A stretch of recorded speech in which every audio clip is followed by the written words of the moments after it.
Huwag magpalinlang sa tapat na anyo ni Jack. Sa kaloob-looban, isa siyang serial killer. Sa harap ng kanyang asawa, siya ang perpektong kabiyak.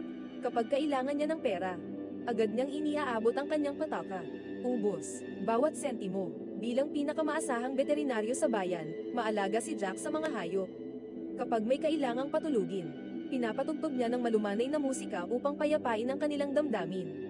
Damdaming nagpaga ng loob ni Lisa, isang babaeng may aso at mga awit sa isang bar.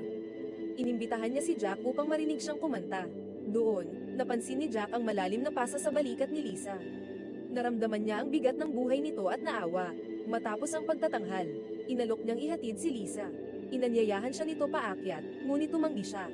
May anino siyang nakita mula sa bintana sa itaas. Hindi alam ni Lisa, muntik na siyang mapahamak. Wala siyang ideya sa madilim na lihim ni Jack. Kinabukasan, dumating si Jack sa bahay ni Lisa na may dalang bulaklak. Sa loob, tumambad sa kanya ang mga bayaring hindi nababayaran.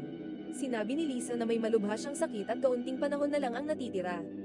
Kinuha ni Jack ang isang bateng lumang alak at pinatugtog ang klasikong musika. Habang tinitingnan ang mga larawan sa dingding, ibinahagi ni Lisa ang kanyang kwento. Dati siyang bahagi ng isang kilalang koro. Ngunit ang sakit at paglipas ng panahon ay unti-unting kumuha ng kanyang kagandahan at sigla. Nailugmok ng panahon, sumayaw at uminom siya, umiikot na parang malaya, hanggang sa bigla siyang bumagsak. Dahan-daang inihiga ni Jack si Lisa sa sopa. Nilagyan niya ng piring ang mga mata nito.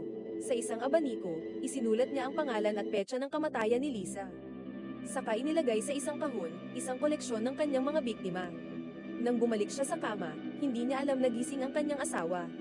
Gulat na gulat, kasalukuyang natuklasan ang nakatatakot na katotohanan, serial killer si Jack.